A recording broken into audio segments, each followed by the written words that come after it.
So, good evening, everybody, and those of you that have joined in good time. Welcome to another of our TFA winter webinars that we've been running for quite a while now. So, the title of this evening's is "Which environmental scheme in England is right for your farm?" So, certainly following up on last month's presentation at the webinar from Janet about where we were heading with SFI. It'll be interesting to know from our speakers this evening as to where they think people should be looking in terms of the various schemes that are, some are out there, some are coming, and we will hopefully learn a little bit about that this evening. Before we start, just a little bit of housekeeping.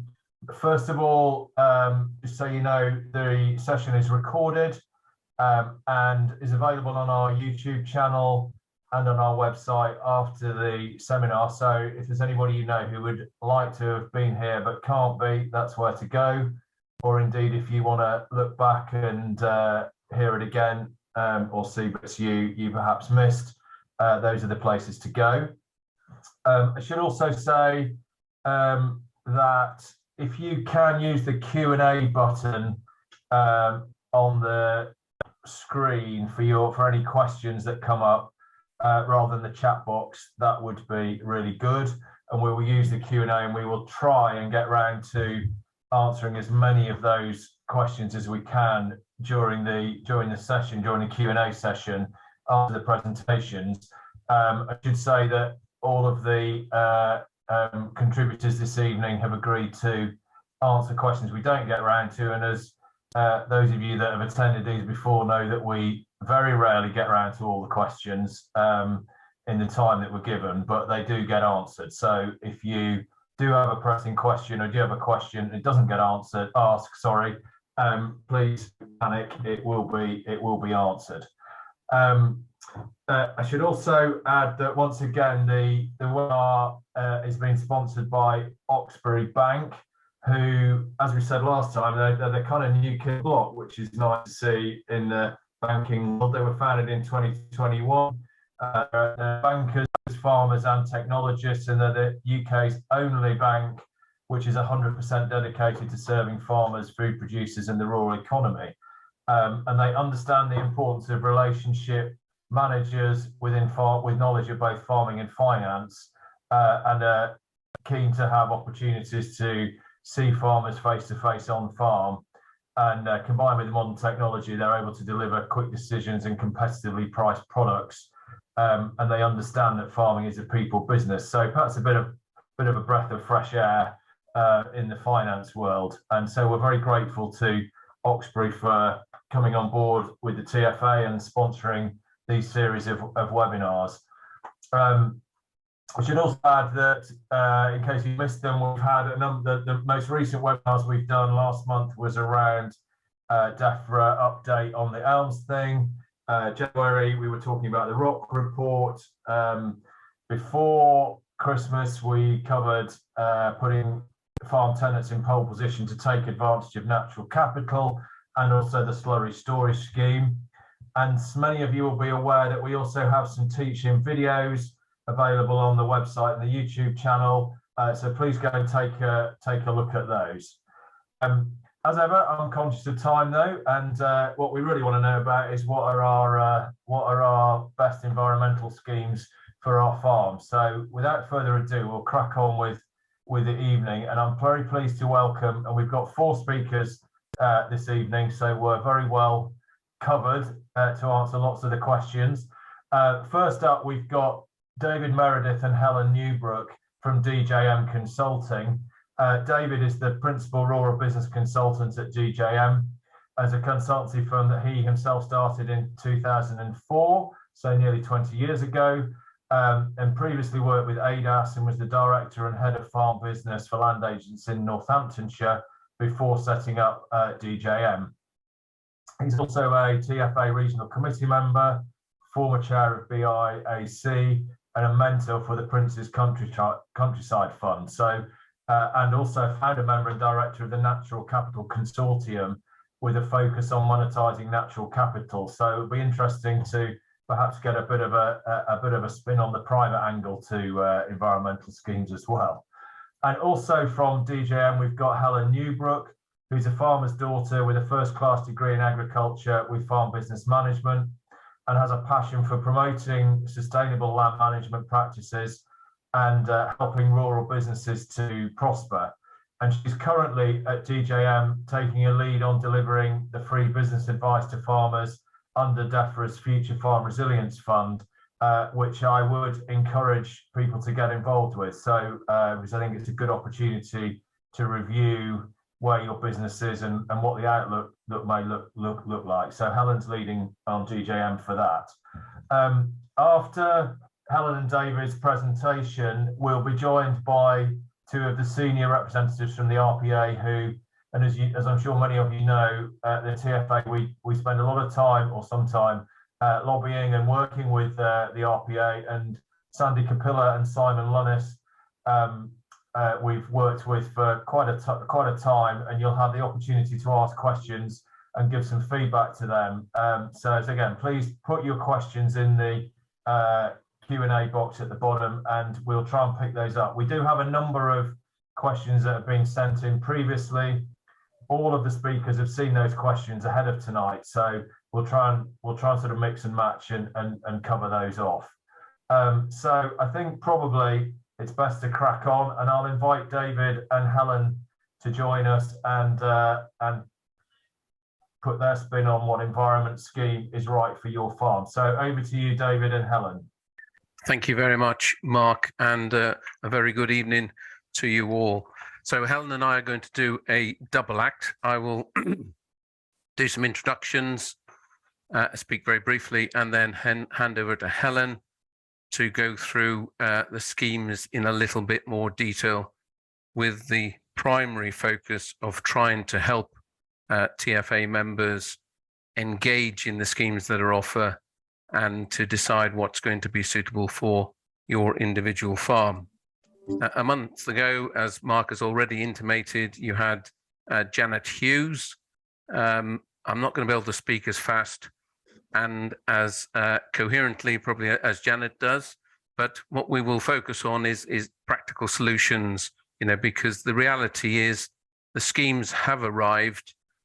We need to engage, and even if you took a decision a few years ago that the schemes on offer weren't right for your business, our primary advice is that you need to have another look and see how the new offering. Some of the schemes are similar to what they used to be, but there's a lot of new stuff there to get your teeth into. You need to review, decide, and then get on with it. Your chairman's already in the queue. I was listening to Janet's webinar, and he's in, and he's hoping to get his money shortly. So, and if your chairman's in, why shouldn't you be? So we'll have a look at some of the details, and hopefully help you start that journey if you're not already on it, and if you are on it, hopefully identify further areas where you can participate in the environmental schemes. We are focusing tonight on England only, and we are primarily focusing on the DEFRA schemes. As your chairman's already indicated, there are other opportunities in the private sector, whether that's from water companies or from exploiting natural capital, and you've already had a webinar on that, and I'd encourage you to have another look at the webinar that you had. Just remind yourself about biodiversity, climate change, natural environment, nutrient neutrality, and all those other opportunities. But tonight, we are going to focus on what some people have said is the replacement for basic payment scheme. But the reality is that it is not a replacement for basic payment scheme. It is using the money that went for basic payment scheme, but it is very much a new horse. And my overarching way of looking at this is that it is a new enterprise. I tend to use the phrase land management enterprise. And just like you might be assessing whether to grow a crop of winter beans, you need to look at the income that's going to be generated from the scheme, look at the costs that you're going to be incur, identify whether it's practical and sensible for the farm, and then come to a conclusion. So I'm going to hand over in a moment now to Helen, and then she's going to go through the schemes, talk about some of the new exciting things called stacking and co-locating. And then finally, I'm going to put a bit more flesh on how you work out what's economic for you and what is right for you, and then give you some practical pointers in taking your first steps along this journey. So over to Helen. Thank you. Next slide, please.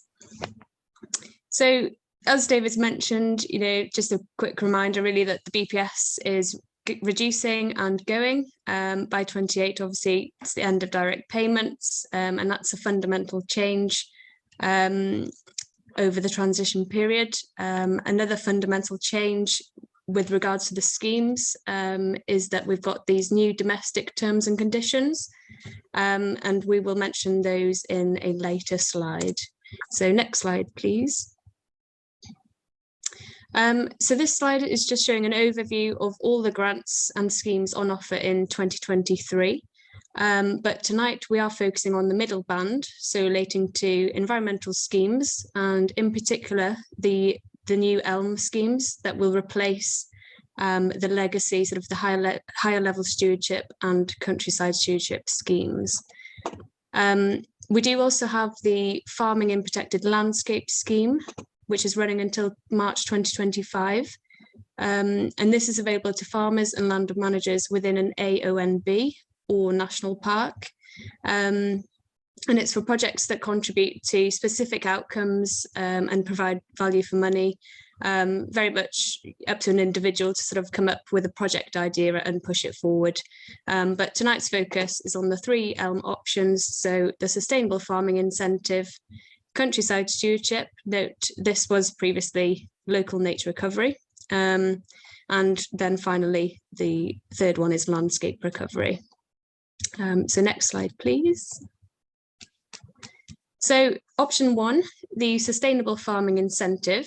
I know that Janet Hughes has spoken about this in some detail in a previous webinar, but essentially the SFI is a 3-year agreement.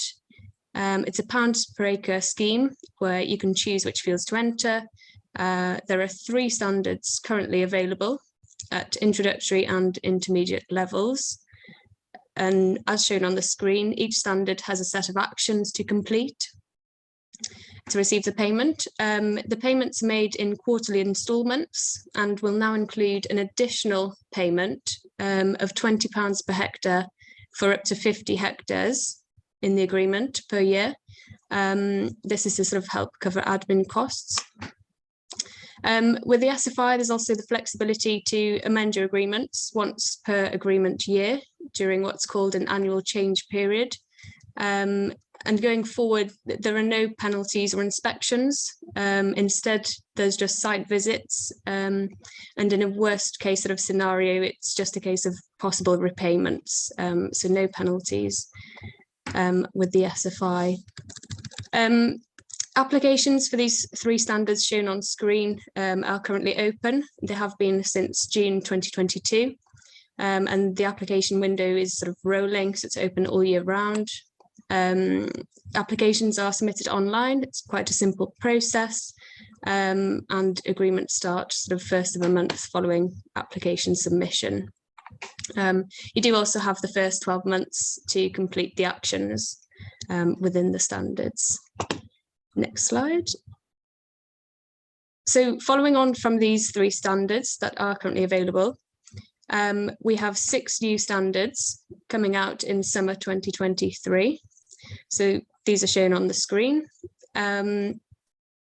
Unlike with the initial 3 standards, where you have to select a level and complete a bundle of actions to receive the payment, these new standards, there's no levels, and the actions are kind of unbundled, so you can pick and choose which actions you want to carry out. Some of the actions are new, whilst some are kind of variations of existing CS options, countryside stewardship options, and we've sort of shown these in the blue text. So a few of them are new, but a few are variations of current countryside stewardship options. Appreciate that you might not be able to read all of these on the screen now, but we can provide you with the slides afterwards to look back on if required. Next slide, please. So the second option in Elm is countryside stewardship. Originally, it was local nature recovery, but rather than creating a whole new scheme, the current countryside stewardship scheme is being enhanced and will become part of Elm. There are several changes to countryside stewardship, so you should revisit it no matter what really you've thought about it in the past. There are several offerings with combination of management options and capital items available. But one of the main reasons why we think you should reconsider CS is because they're now under domestic terms and conditions as from 1st of January 2023. And what this means is that there's sort of a fresh approach to the management of schemes, including the no penalties, there's more prompt payments, it's the site visits instead of inspections, more flexibility in the schemes, and kind of simplified applications. And all these are as a result of the new regulations, the new terms and conditions. The other point to note is that there's updated payment rates, so that's applicable to the annual revenue management options and the capital grants also as well. The other point to note is there's an additional year to complete capital works now, so it was 3 years, but it's now 2 years. And there was previously a £20,000 cap for capital grants. But this is now no longer the case, so there is no limitation as to the value of a capital grants application. So that may be worth reconsidering. And finally, there is also the opportunity to co-locate countryside stewardship with other schemes and to stack them as well. So I will explain this in a later slide in more detail. Next slide, please. So then the third and final option in Elm is landscape recovery.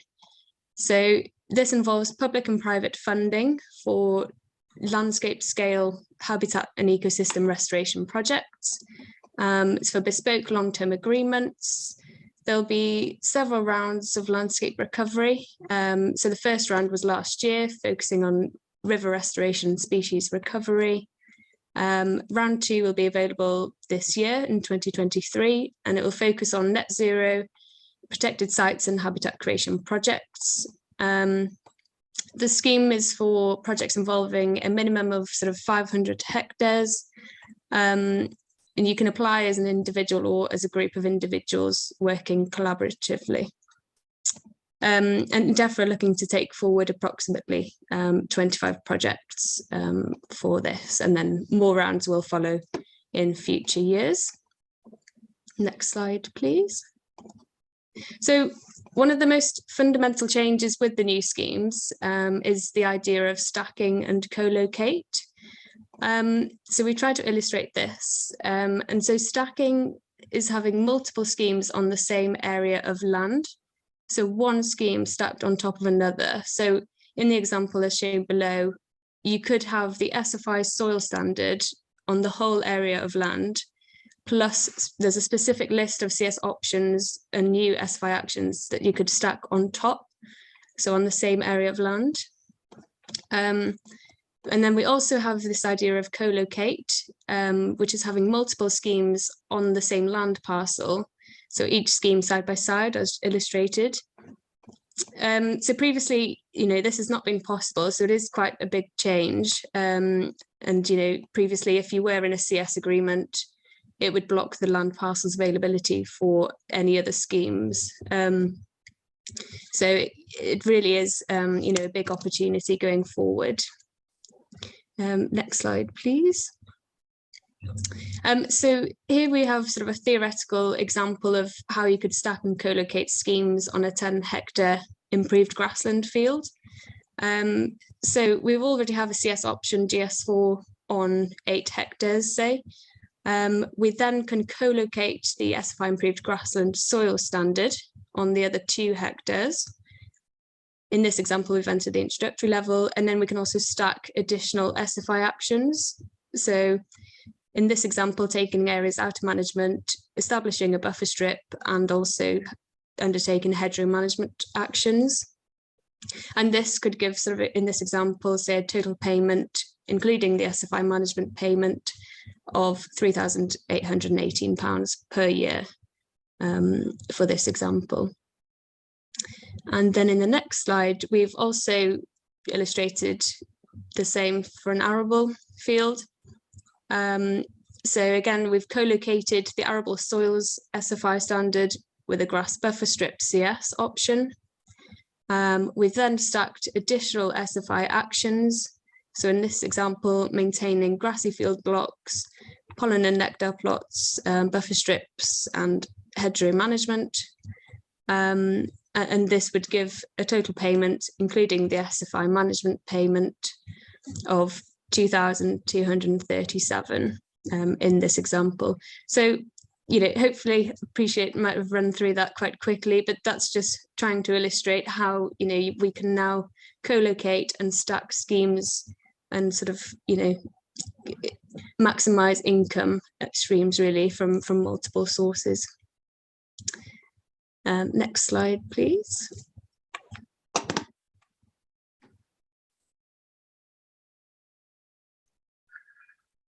Cardinal Sin forgot to unmute. Thank you very much, Helen. I said I wouldn't talk under speed like Janet Hughes, but Helen's sort of taken us through a lot of information there. I'm very conscious that there is a lot there to take in, but a couple of key principles at the end there, that co-locate and stacking does create a lot more opportunity for businesses that are already in schemes, but also that flexibility to get a scheme that works for your business. And that's what I want to focus on the next sort of 5 or 10 minutes before we go into question time. We're going to allow half an hour for questions because there are a lot of questions, and that's why we're just running through the outline fairly swiftly. I kind of take the view that choosing a scheme is like choosing where to shop for a meal. You know, you may go to a fair where there's lots of stands offering food, and you might decide, well, I'd like to have chips, but I'm not quite sure what I'm going to have with my chips. And so you go down the stands and they're all offering chips perhaps, but what else have they got on offer? And, you know, depending on where you're coming from will depend on what sort of meal you're going to have. But DEFRA have now created lots of options. The stalls are all there. They're open for business. It's just down to us as advisors and you as tenant farmers to get down, get stuck in and get some food.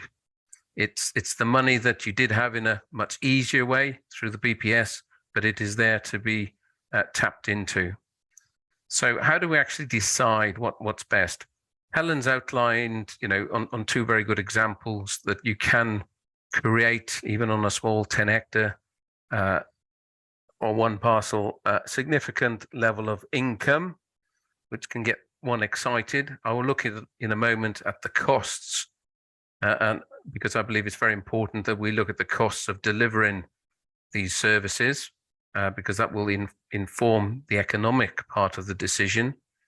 But we've also got to look at the practical side of it. If you're creating margins that have got to be topped once a year, you want to be able to drive from one field to another in a practical, logical way. And so you might create some extra margins so that you can do your topping on one big sweep of the farm rather than dipping in and out of various fields to do a little bit. It's got to be practical. It's got to be sensible. It's got to work for your business.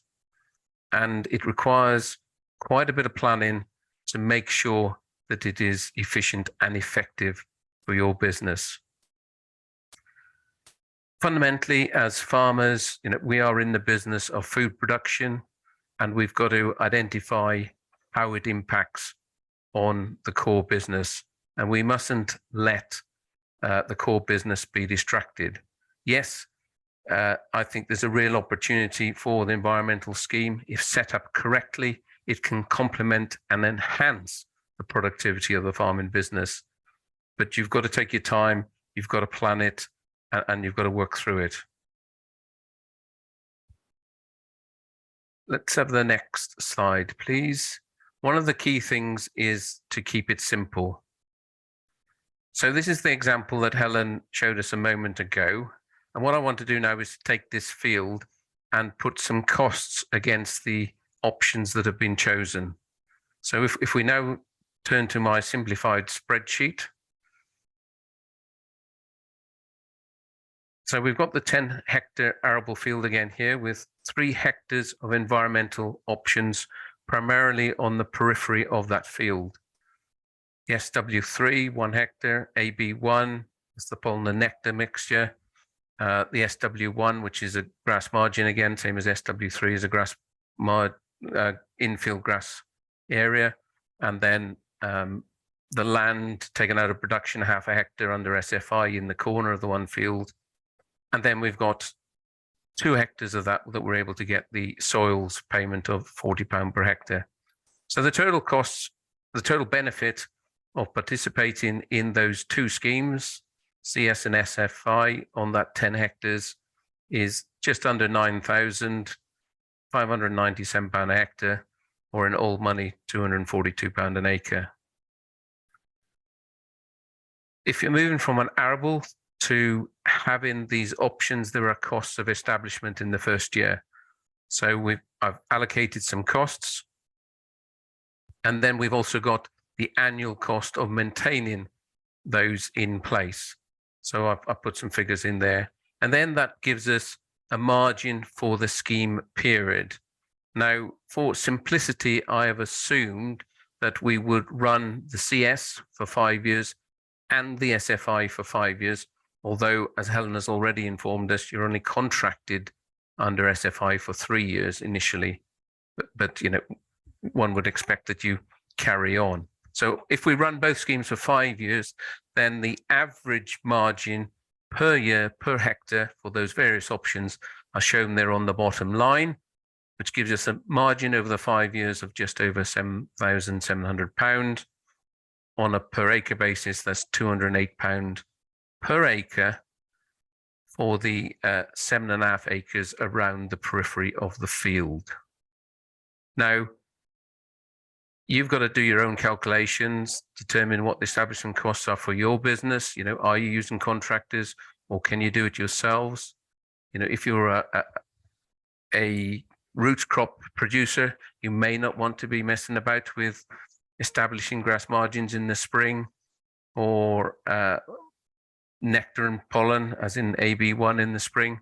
So you might engage a contractor. So think it through practically, work out what the real costs are for your business for the various options, and produce what I'm terming a land management margin for this new enterprise. So think it through, work it out for your business. Next, please. So in the last 3 minutes, let me just summarize. We know what is available now for 23.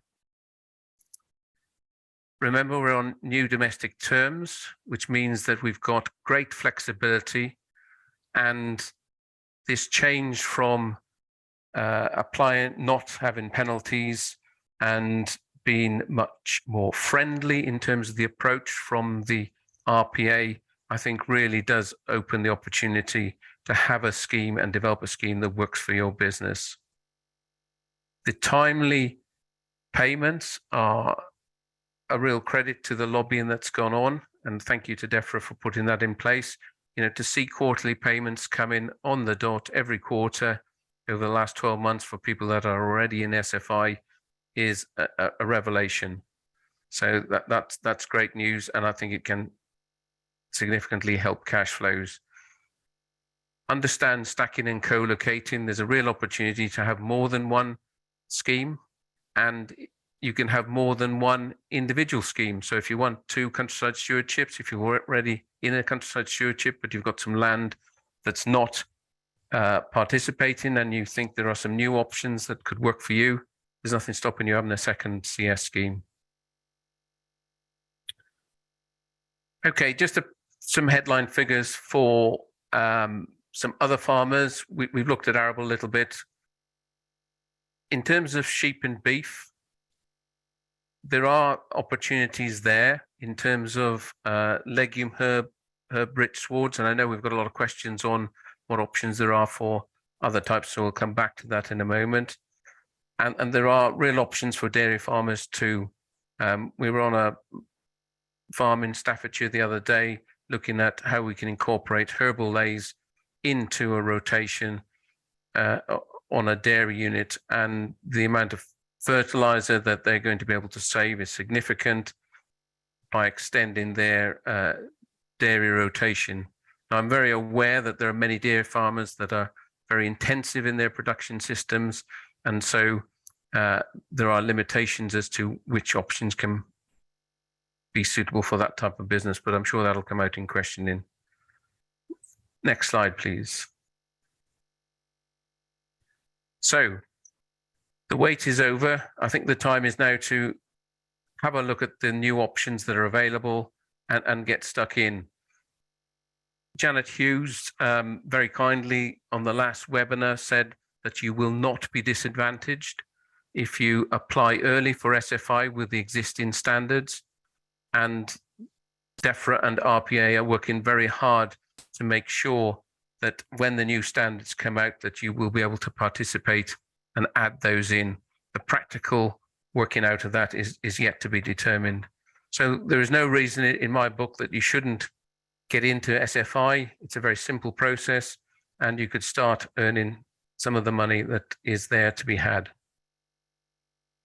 Okay, Mark, I think we'll hand back with the next slide.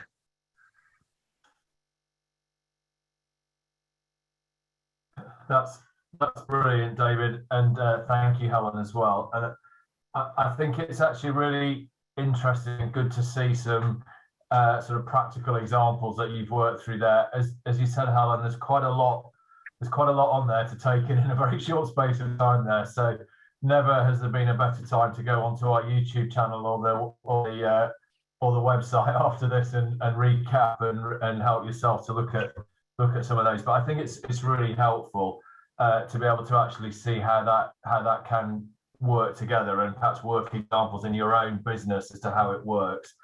I think, David, you make the absolutely critical point right at the start now, which is I think we do have to start getting engaged with these schemes. I don't think we should be standing on the touchline now sort of arguing the toss that it's not right or whatever. It is more complicated clearly than BPS. You couldn't really get a more simple system than I have a hectare of land and you're going to pay me X if I fill the form in.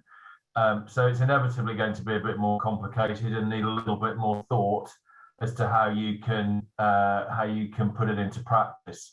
I am pleased to say, David, you did say I've signed up. We have signed up, and I'm pleased I can report, which no doubt Simon and Stanley will be pleased to hear, that I have received my first payment bang on the nose on the first quarter. So it is working, and I have to say to anybody who's considering it, I was pleasantly surprised by going into it how much money we were able to get. It certainly hasn't replaced BPS, but as you said, David, that's not the intention, but it's a start. So I think there's a lot of good stuff, but I think we do need to start and get involved with it, and we've got obviously quite a lot of questions. So I'm going to invite Sandy and Simon to join us for the Q&A section. Just a little bit of background. Sandy Capilla is the Customer Director at RPA, and Simon is the Head of Stakeholder Engagement. Sandy joined the RPA in 2012 from DEFRA, where he'd spent 14 years in various roles, and across his career has a pretty wide portfolio of a whole range of skills, from HR, government finance, policy design and implementation, and it says here, innovation and creative problem solving. So Sandy could not be in a better place, I think, probably, if he's got that skill.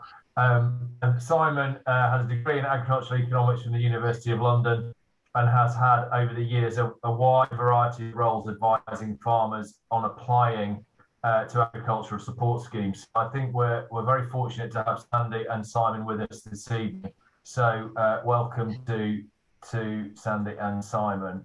So I'll crack on with the questions straight away, and I think possibly this first one is better for our RPA colleagues, which is from a member in Yorkshire, which is one that was sent in prior to the event. And he says, my current mid-tier agreement ends in December 2024. I'm interested in learning where to go next. So hopefully we've answered a little bit of that, or Helen and David have answered a little bit of that, where he might want to go next. But as he says, there's a bewildering amount of options, dates, deadlines, and it's all a little bit confusing. Is there any advice, Ray, regional targeting of grant aid? And is there any, how will he avoid getting tripped up? And a second question that you could maybe ask at the same time is that somebody says, I've currently got a CS agreement. They haven't been contacted by a Natural England advisor. Are they entitled to advice from Natural England to support their agri-environment scheme? So could I perhaps ask Sandy or Simon to come in and just clarify a little bit of that about where you think people should be going and indeed where Natural England perhaps fit into this? Yeah, hi everybody. Really glad to have this opportunity to chat. So just on the first one, I think there is a lot of options out there, and I think the ELM update or the prospectus that was published earlier on in the year, I think, will help provide an element of understanding in terms of what is coming, and actually then the challenges is being clear about when it's available and when people can access it. So I think it comes down to what David was saying earlier around you looking at farm types and seeing what works for you in terms of the combination of the schemes that are currently available. We've talked a lot, well, I've talked to Mark and others a lot about where we want to go to in terms of straightforwardness. Where we want to get to eventually is a system by which the scheme becomes agnostic, and actually what you're able to do is focus on the things that you want to do on your farm, and actually then the scheme vehicle, as I will call it, is something that we then deal with. So you'll draw up your maps, you'll say I want to stick hedgerows there, I want to stick other options there, and actually that will be your focus. So that challenge around the complexity of the various schemes or the overlaps, etc., then becomes immaterial. And on the Natural England point, I think Natural England colleagues, really add a lot of value to the conversations around setting up agreements. I think people will look for a whole range of different advice and guidance provisions in terms of what they can do to develop the best agreement that they can. Natural England being one part of that multi-channel approach where we can get advice. I think we have a role to play in terms of being able to articulate that to make it more straightforward as well at the same time. So I think there's a range of advice and guidance that's available. But Simon, any thoughts? If I think Mark said the CS agreement was coming to an end at the end of this year.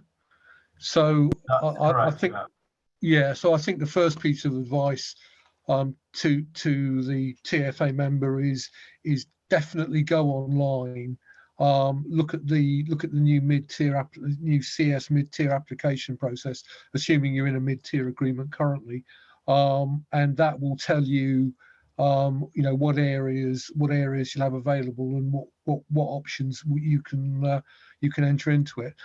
And it's certainly worth doing that to make sure you don't have a gap.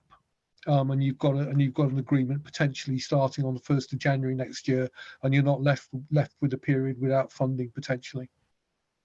And that application process opens up next week in earnest. So, and again, the application process is based on what we've done on SFI. So a lot of availability checks up front, which will hopefully make the application process more straightforward. Great, thanks both. Probably not to bombard just our IPA guys, but just carrying on from the ending of agreements. I think this is one I hear quite a bit from a member in Devon saying that their CS higher tier agreement is coming to an end and they've been offered an extension. However, they would prefer to change some of the options on their agreement and take on some of the new ones and perhaps simplify and adapt some of the options into their changed farming activities. Are they able to do that as part of their extension offer? I think this is a bit of a live question, isn't it, around a higher tier agreement? So perhaps you clarify that for us. Yeah, Mark, it's a CS higher tier agreement that's coming to an end. No, it's HLS. It's an HLS. That's what I was wondering. It says a higher tier. Sorry, but it probably is HLS, doesn't it? Yeah, because we are extending HLS agreements. For CS agreements, you'd have to apply for a completely new agreement. If you opt to extend your agreement, all of the revenue options that you have currently would need to continue as part of the new agreement. So you can't amend or change it. But having said that, what you can do is have a CS capital application, CS standalone capital application running at the same time as your as a rolled over HLS agreement. And if you had any spare land, you could put that into SFI, or any additional land that you wanted to get include in an agreement. You could put that into a separate CS or SFI agreement. So currently, Mark, just to be clear, there isn't an opportunity to amend, but actually that is an aspiration that we will want to embrace, just recognising that the decision to evolve CS was taken at the end of last year. So actually that gives us an opportunity to think about where we want to get to. And actually a lot of the feedback that we do get from your members and other members is this: actually, can I amend in situ? And actually certainly when I want to roll over. So it's something that we want to factor in as part of the evolution of the scheme if it is in CS. Okay, so currently somebody who's offered an extension, they are extending their current agreement basically without amendment. Yeah. So if they want to make changes, what they need to be doing is looking at the CS/SFI options and seeing if they can make it work as well or better than their current HLS/higher tier agreement. Would that be? Yeah. Okay. I suppose just on that sort of theme as to what should people be doing. Obviously, the CS agreements come out. I think it's the 21st. Is it next week sometime? Maybe Monday, Tuesday. I think the window opens through to August. We've currently got SFI. The three SFI standards that we know about and Helen alluded to earlier. Helen, you also touched on what some of the options are that are coming, we don't have available to us in SFI currently, but will be coming onto the scheme. Perhaps this is a question for all of you. What would you advise somebody to do here, sat today with the CS window opening on the 21st of March, what we know about SFI now that I could apply for? What should I be looking at? Should I be just looking at CS, looking at SFI and hoping I can add things on later? Or what is the combination? Perhaps I could just open that up to everybody, is to kind of where do we start? Well, shall I kick off on that, Mark? My recommendation would be to get an SFI in straight away. So that could start running from the 1st of April. And then work up a countryside stewardship scheme to pick up anything that's not in SFI in the short run. And then you will have the option, if we hold Janet Hughes to her word, that extra activities could be bolted onto the SFI when those new standards come to the fore later in the summer or whenever that is added on. And then finally, I'd be looking at the capital options and whether you do that as a countryside stewardship capital on its own or tie it into your countryside stewardship. Again, that's entirely up to the applicant to decide whether you bundle it all together or have them running as separate applications. So lots of options, but get on with it. So we know that. Get on with it. That's what David's telling us all now. Just, you know. So actually, a lot of that we pay David to be so firm in his action or call to action. So I think for me, Mark, I think again, yeah, I'd echo the don't wait, start looking at things. CS mid-tier will come online next week. I think that's definitely worth a look. And I think it comes down to what people want to do on their farm. So actually a bit of planning around, actually, do I want to do these things or do I want to do these things? And then working out which scheme works best for them, I think is probably what I would say. But actually, as I've been saying all along for the last couple of months or so, you know, echoing what David said and what you've said is don't wait. Embrace and start looking at what is available to you, because it will be different depending on your farm type, etc. But don't wait, just crack on and see what is available. And CS mid-tier next week should be quite exciting for those people that say the application process very similar. Just on that for both of you, perhaps, I mean, you're maybe not the right people to answer this question, but can we be confident when you're saying crack on, which I tend to agree with, but can we be 100% confident that anybody that's starting on SFI or CS is not going to be disadvantaged? How much confidence do we have in that position? Because there are a few questions raised about, am I better to wait until, you know, the SFI options were promised, you know, we talked about in January, come online? How is your very clear steer, both perhaps David, well, or to all of you, is your very clear steer, just get involved, you will not be disadvantaged by getting involved? Or is there a case anywhere? My simple answer is yes, get involved. The only pause that I would suggest needs to happen is it's got to be right for your business, and the individual sort of work of looking at the costs, looking at the practical side of it that I was trying to speak to earlier. But fundamentally, the assurances have been made, and where we've seen assurances made by Janet insofar as she can, they have been delivered. So I'm confident that the process has now changed. Yes, there will be teething problems, there will be IT problems, there always are and always will be. But fundamentally, we need to start. And by starting, you will learn how the process is working, and you'll be in a better place to make the amendments when the opportunity arises. The other thing, just picking up on the advice side of things, I'm very conscious that it's easy for me to talk about this because I've been looking at it for a few years, whereas the majority of farmers are looking at it for the first time, and you know, trying to steer your way through DEFRA, RPA blogs is a challenge. And so I would suggest that you do tap into the advice that is available. The farm and land management advice, the FALMA, which is managed by Natural England, is available for specific types of advice, historically around catchment sensitive areas, but you know, that advice is there for schemes. And then we've got the Future Farm Resilience Fund, which is free business advice, looking at the whole business. Put my hand up, we are one of those providers under that service.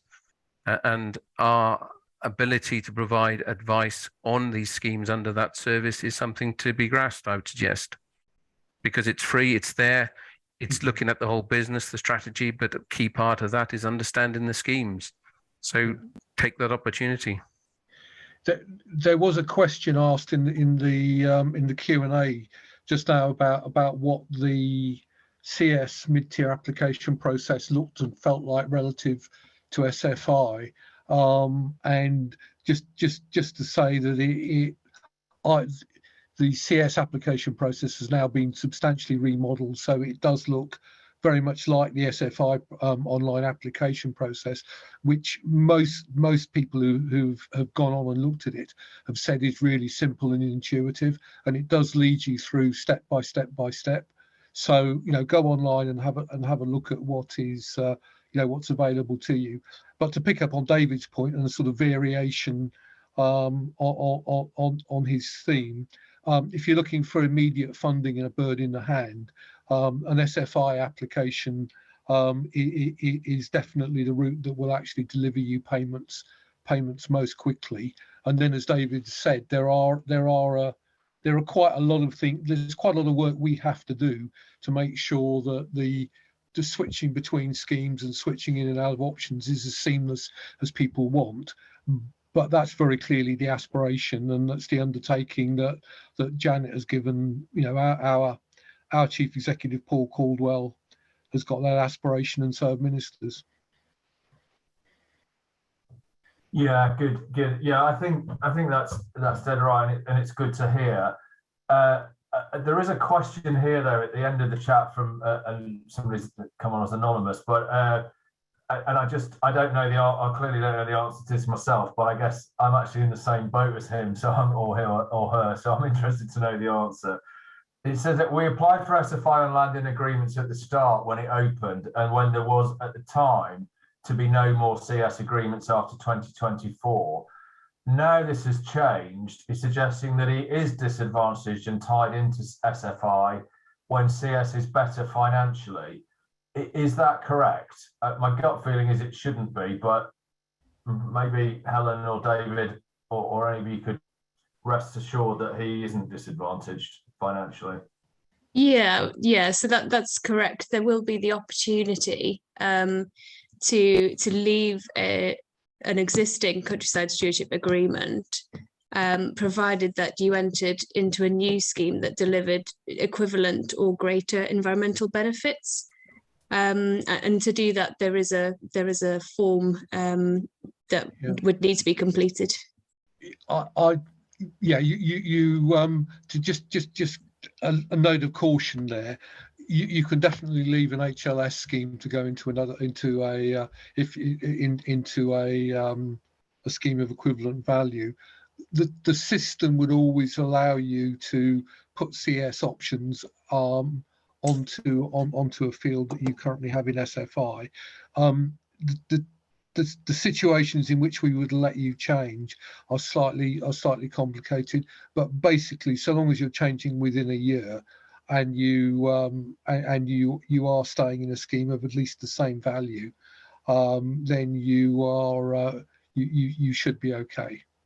But Mark, maybe if it's okay, that's one we'll maybe take away, and we'll actually clarify the exact T's and C's around leaving a CS agreement for you.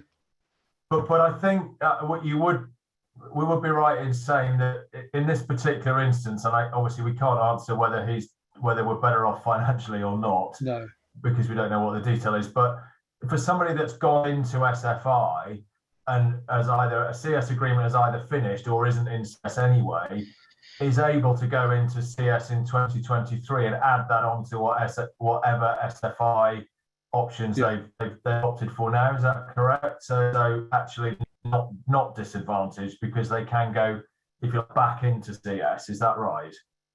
If you could run the two together, you could absolutely do that, Mark. Yeah, I was thinking that there was somebody wanting to, had entered SFI and wanted to jump out of that to go into a 24 CS agreement.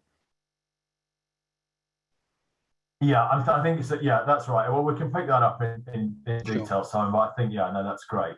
I'm obviously, as ever, conscious of time. I just want to pick up maybe on a couple of more sort of specific things. And a member from North Yorkshire says, as a tenant on a small farm that needs to farm every inch, what schemes are available with no loss of production capacity?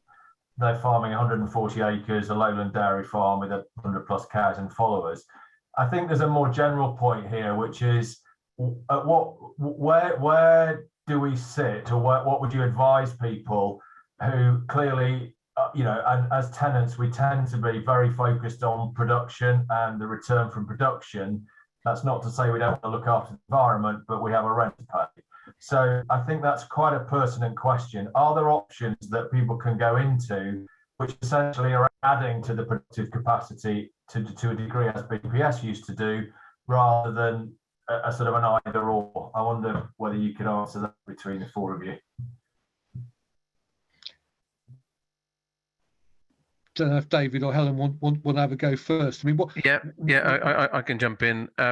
First thing I would suggest to that type of situation is don't assume that it can't work for you. We've had meetings with very intensive dairy farmers who have the same mindset and have been surprised when they actually look around the farm and realize, well, yeah, we are grazing that field intensely, but the electric fence cuts that little bit of a corner off. So you start to identify areas where it's not quite as intensive as they originally thought. The other quite exciting area, I think, is the payment for legumes that's going to be coming out with the SFI new standards or new actions in the summer. That those payment rates are quite high, sort of over £200 an acre for putting in a type of legume, whether that's red clover, and I think in the right situation that can work very effective. And I think we've got a lot of learning to do on the benefits of clover and legumes in intensive systems.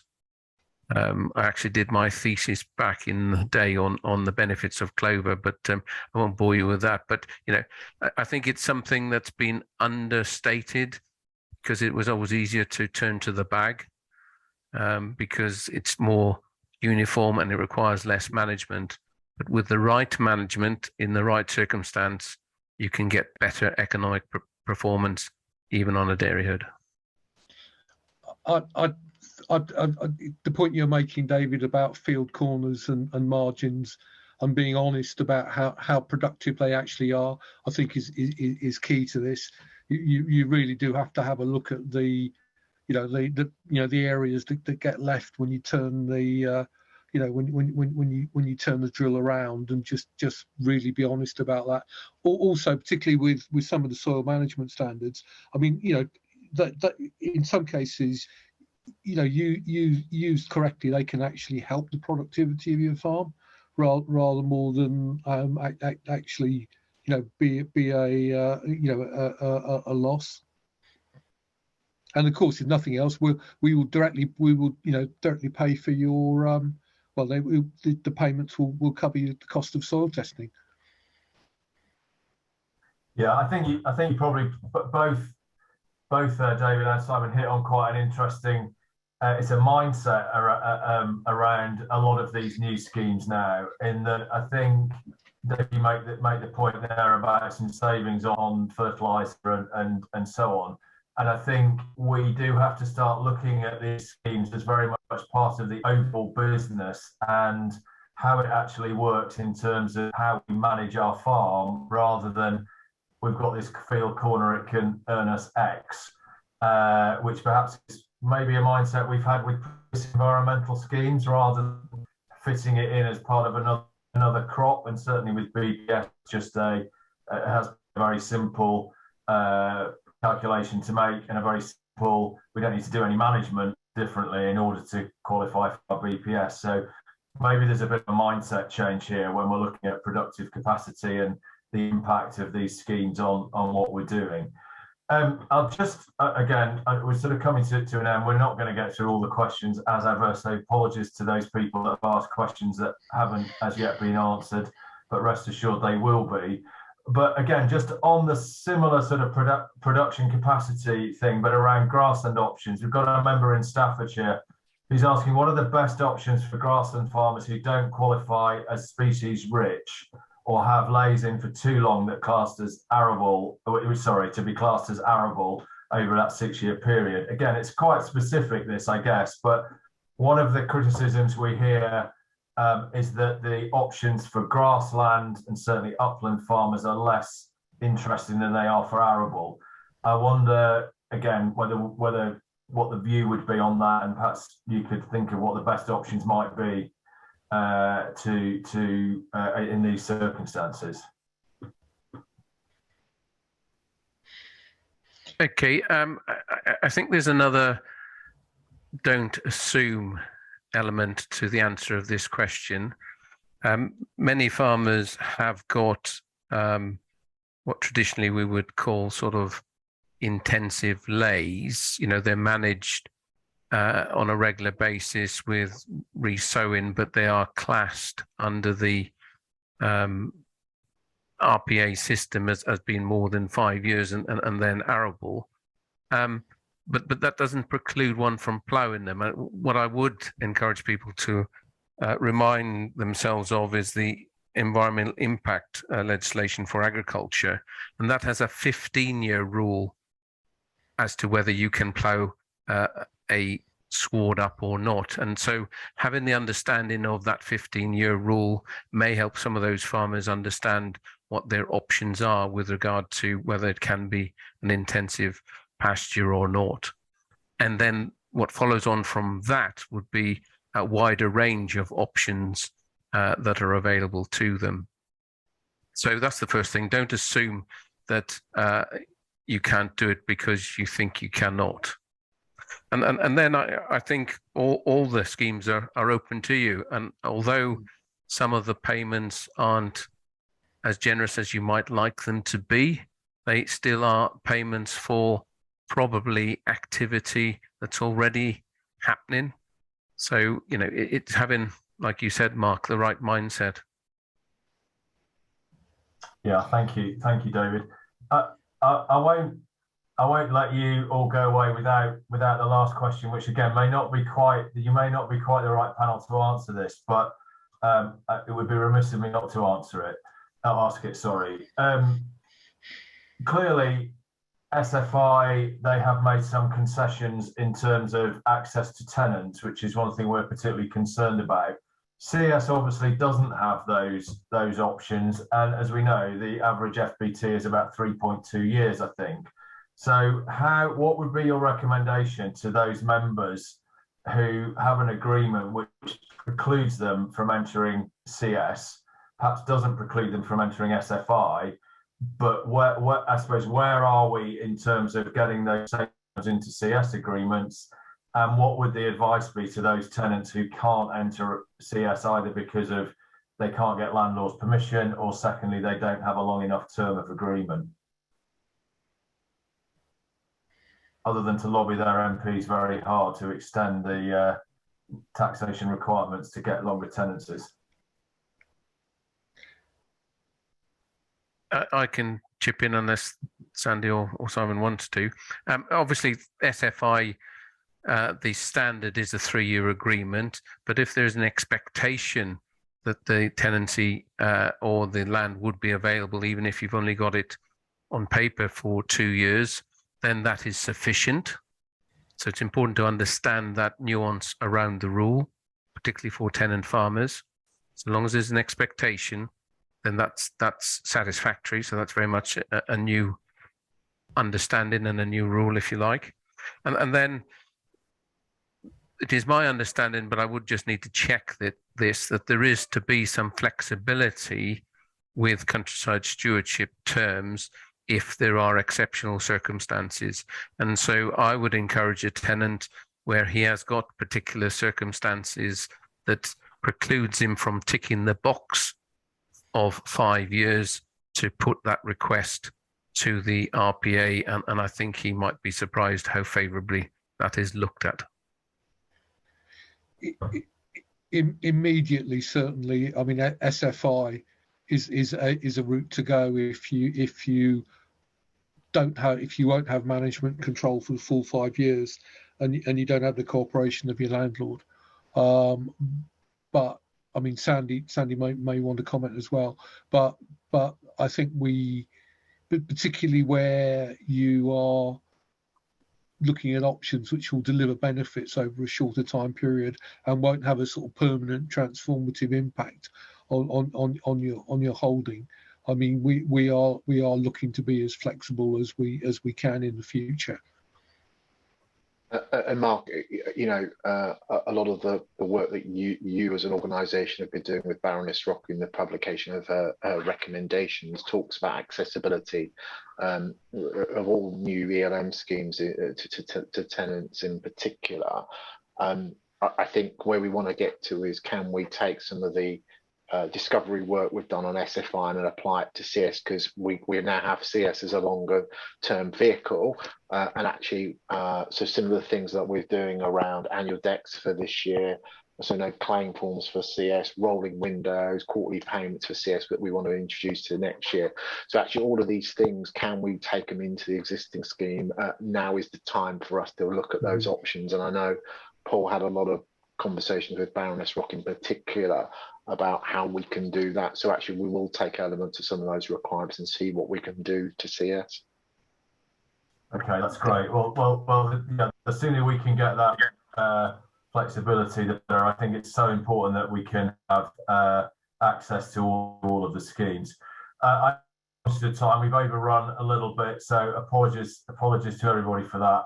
I think just first of all, a very big thank you to David and Helen in particular for the presentation. There was a lot to digest in there, but I think some of that information is really useful.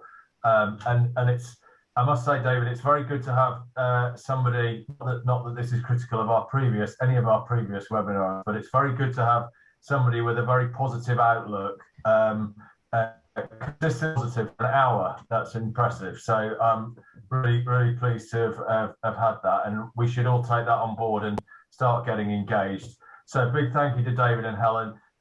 Huge thank you too to Sandy and Simon for joining us and answering the questions. It's really good to be able to have the likes of yourselves, senior people at the organisations, coming to these webinars. We're really grateful for it. I think it adds some real good information to the questions that we're asking. As I say, apologies that we haven't answered all of the questions, but they will be answered in due course. A big thank you too to our sponsors, Oxbury Bank, who I mentioned at the start. A reminder too that our next of these webinars is on the 26th of April, which is about new entrants, making you and your farm tenancy application shine. So that will be quite good. There's a whole load of stuff around new entrants coming under the new scheme. So it'd be really good to, if you can join us for that.